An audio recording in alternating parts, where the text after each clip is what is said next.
guys, I did a thing, and over the winter break, I invested in a big purchase for my company, and I upgraded my original Prusa Mark 2.5 printer that I got in 2016 to the Prusa XL with the Enclosure Kit bundle. And oh, I'm so excited. So let's start building this and I'll kind of explain everything that happened. Now, this printer came in two boxes. One was for the printer, the XL part, and the second one was the Enclosure Kit bundle. And I had purchased this around Christmas time, and this package was coming from, I believe, from Czech. So I had to deal with customs, and they came a little bit different. I think it was like a week apart. So we're gonna first build the printer, and then we'll get back to the other part. And my gosh, there are so many boxes and so many parts. And I am very grateful that my partner helped me with assembling this, especially since I had recently gone through endometriosis surgery and was still partly recovering and was not supposed to be lifting a lot of heavy things. So he did a lot of the big muscly things, and I did a lot of the find the parts and screw things and did what I could here and there. And I'll say it was a bit challenging at first trying to figure out everything, but once we kind of figured out their labeling system, as well as following their online instruction manual, that was a lifesaver, especially since this was the most recent version, so there was a lot of steps that we could just skip because it was already fixed from previous models, so that was great. And the big challenge that we also had was my printer setup is in the basement, and it's very small space, especially for a very heavy machine. So we kind of used this little small nook area that I had. It was the only place that was tall enough for the printer to be assembled in, so it was a little hard to build around, but we made it work. And after getting the base assembled, adding all of the poles, we started noticing that a lot of the steps, sometimes they didn't make sense in the manual, so you had to keep reading farther down and look at other pictures, because some of them in the manual were showing old pictures from previous versions, so it took a little bit of figuring that out. But the really cool part we found with making this was most of the tools they provided, and they had 3D printed tools to help make sure all of the tightening was correct. And they also had, throughout the manual, when you would finish the section, they provided a bag of gummy bears with the machine, and it always had a fun fact of something about the gummy bear history and reward yourself with this many gummy bears and make sure not to eat them all now and save some for later. So I find that kind of nice, especially after a stressful part. But one of the main challenging parts we had was the wires and trying to make sure that they all fit correctly in the tracks, and that took a little bit of time, making sure everything was perfectly laid out, and sometimes we even had to just redo it. That was probably one of the most frustrating parts, I'd say.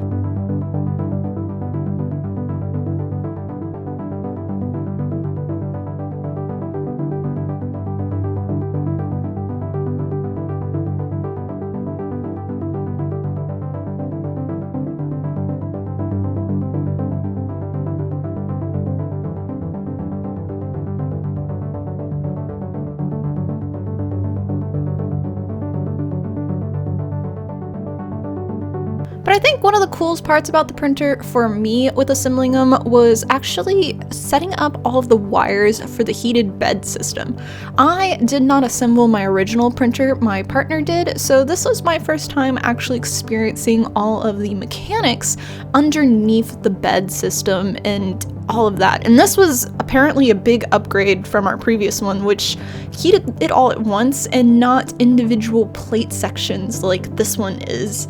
And it was really cool to kind of just assemble all of that and kind of really comprehend how this printer is going to function for me, especially when I do placements of where I want my prints to sit on the bed.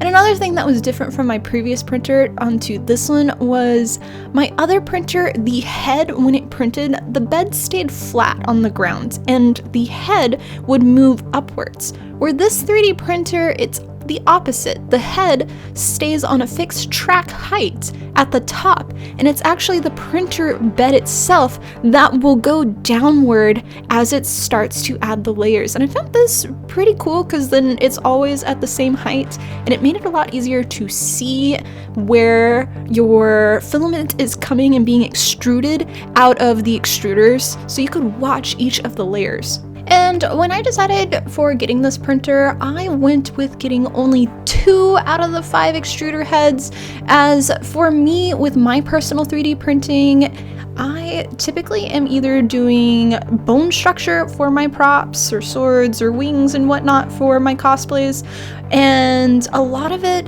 if I am doing fully finished pieces, like a fully finished sword that is just 3D modeled and printed, I'm not looking for different colored filaments and whatnot. So for me, my main extruder that I'm going to be using is always PETG. The issues that I had with my old printer was all of my support structure. It had such a hard time breaking off of the main piece, would cause holes, things like that. I always had problems with that. Also, it was ancient. So for this one, we were going to go with a second extruder head that was only going to be used for support material, and this one was going to be for my PVA filament, which actually is a water solvent filament. So that way you just put it in water, submerge it, and it's kind of like glue stick, so it'll slowly come off and make it so you won't have as much cleanup.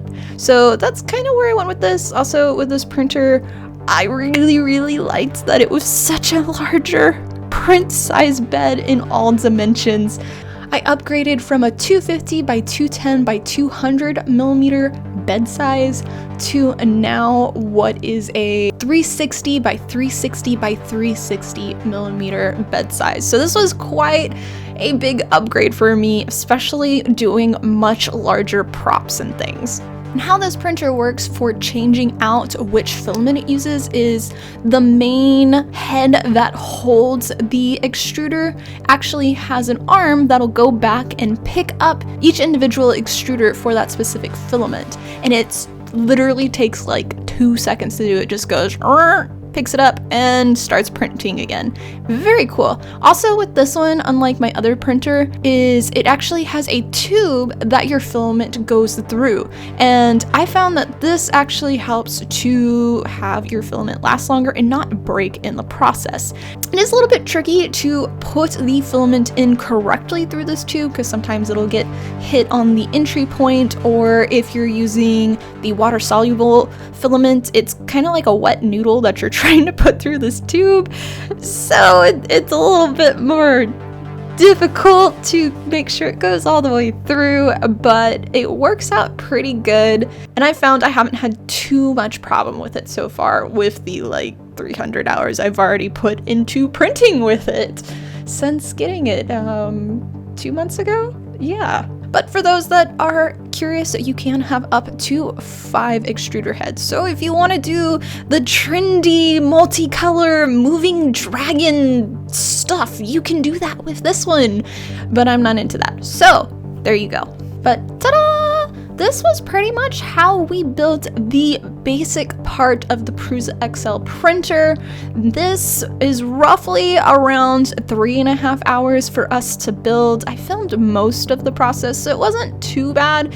And as I said at the beginning of the video, I also purchased the Enclosure Kit bundle with this, but that came in a separate box. It ended up showing up a week after. So at this point, we did some basic calibrating of everything. We did some test prints, did the cube inside a cube, and kind of tested out a lot of the different materials.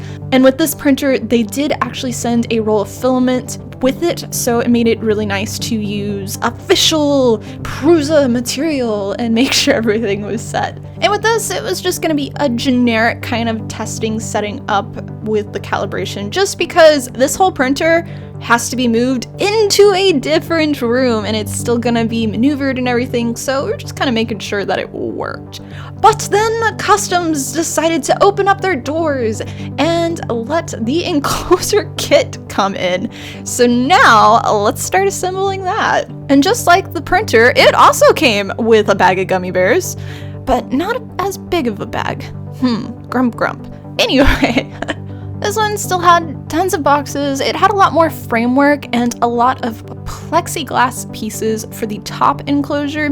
This enclosure actually is going to be sitting over all of the top structure, so all of the extruder heads are actually going to be encased, and then the bottom part where the bed goes up and down, it actually has a accordion like thing that slides up and down. It's a little funky after using it a while, but it works. And I will say, just for people that don't know or are interested in getting this enclosure kit, it does not fully enclose whatsoever. There are holes all over the place, but as somebody that has cats and lots of cat hair, and it's in a basement, and half the year we are below freezing, today we are a high of -18, I really needed to have a consistent temperature for my printer, so that way the heat could stay. That was one of the biggest issues I had with my previous printer, and I'll say for the most part it has worked. Today being the coldest day, we've had to have the heater on a little bit more just to heat up the basement, and I've had to have a space heater down there as well. Caution with space heaters, because that will blow your breaker box. I've done that quite a bit, but that has seemed to work quite well. And I'm sure once summertime comes and I'm in warmer weather, it's gonna work a lot better. But definitely worth my money for it so far. Anyway, it also had an online manual to follow. It was a little less updated, I will say. And it didn't have fun gummy bear facts. I was sad about that. But it was still pretty straightforward. You did have to remove a lot of the films on the plexiglass, and it was just a giant static nightmare with my hair. But basically, you start with building the top enclosure with all the metal frames and the plexiglass sides.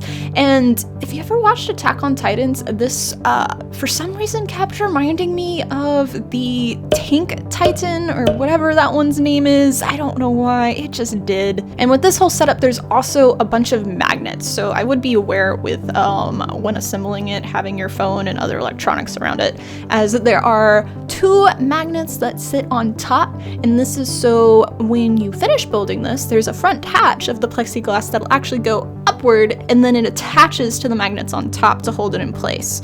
So that's a thing to be aware of. And it does also have a filter-like fan that sits on the back, and I don't really know how much this is gonna filter, especially since there are so many holes throughout the assembled piece, but that's there. I do know you're supposed to change the filter every now and then, so it has not been changed since the 2 months I've had it. So we'll see when I need to, when it fills up. I don't know. And one of the nice things too, unlike my other printer, is there's actually LED light strips that are installed inside of this. So while it's printing, there is always a light, as well as there's a light from the extruder head, so you can really see the filament doing its layers on top, and you can see if there's a jam and really focus and figure out if there's any issues. I found that really great, and I didn't have to have extra lighting in my printer room like I did before. As well as something with this printer I forgot to mention when assembling it is a Wi-Fi Bluetooth connection. And so with this being in the basement, I can be upstairs in my studio and I can set it to print without even being downstairs, just as long as the printer is on. Especially working with the Prusa Slicer app, I highly recommend, if you're going to be doing any 3D printing with any Prusa, to use that. It's very, very helpful. It's stated so much, and I'll be doing videos on it later throughout the year, so just remind me if it hasn't come out yet. And that I've found really helpful. See the bed temperature, you can set which specific filament you're using to that temperature, as well as this you can control your honeycomb infill, you can do how much of the rafts you want, of what different types of materials. It'll also give you a much accurate time of how long this print's going to be. Is it going to be 2 hours? Is it going to be 4 days?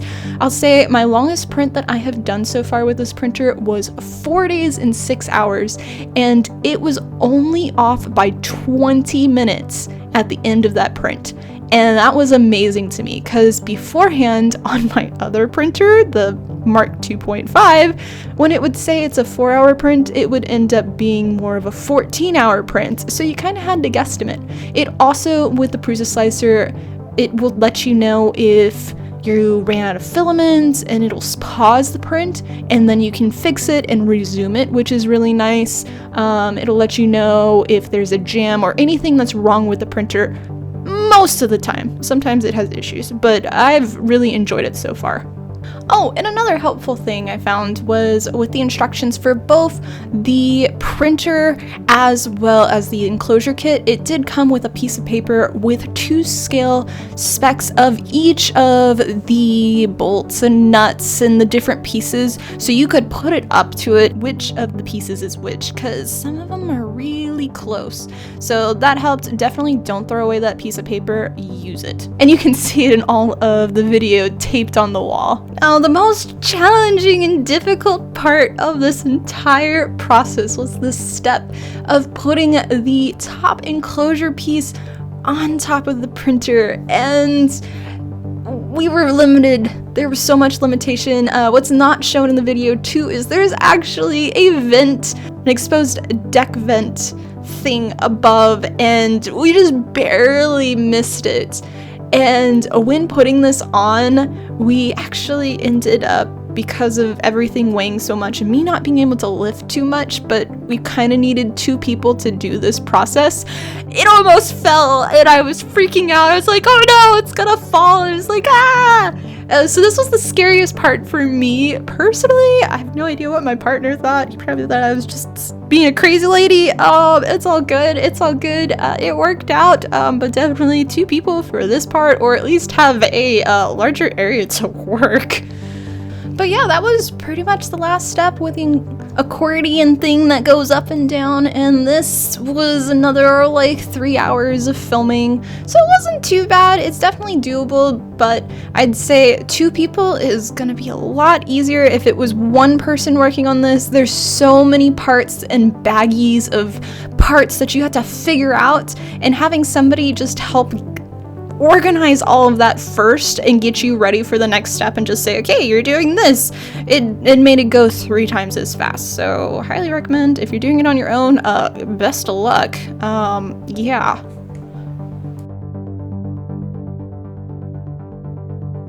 And like I said, I've already been printing on this a few hundred hours already with having it. I've been currently working on my latest cosplay, which is Seth from the anime Trinity Blood, and I've kind of shown it already, but I'm making her turning fork thing or whatever, and these are huge pieces that I 3D modeled in Rhino 6 and then sculpted in Nomad Sculpt and then imported into here to print it. And I ended up using, with my main filament, which is the white, is the PETG, and then all of the yellow filament is the PVA, water solvent filament, so it's that glue stick filament. And basically, once it is printed, after you have all your sections segmented and everything, you will then end up going and take it off your bed, and then you'll go and get hot water and submerge it for a little bit. And I ended up just having some pliers, and after about 5 minutes I was able to start pulling it apart. Some parts did have to soak longer just so the filament would come off, but yeah, I've been very happy with the experience of printing on this printer. It is so worth the money, at least for me, as this being my full-time job, making costume and props for promotional use and educational purposes. And I recommend, if you're going to be doing large props and you're doing more mass production, that I would recommend this printer and potentially get more heads, extruder heads for it. But just as a reminder, the more extruders you have, the higher the price comes. In terms of the enclosure kit, I do recommend that for me. If you have any pets, just keeping all of the stuff enclosed. It does have with this, when you scrape off all of the filament and clean up the bed, it all gets collected underneath. So if you did not have the enclosure kit, all of those extra scraps are going to be loose. So I do find that very helpful. And then every few weeks, just because how much I've been printing, I can just turn off the printer and vacuum a lot of the extra filament scraps.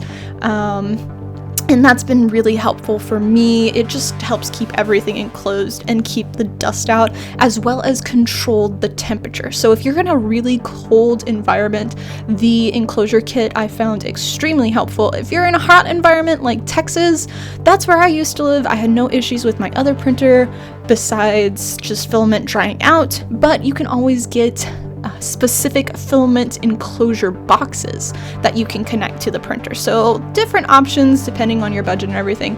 I recommend it.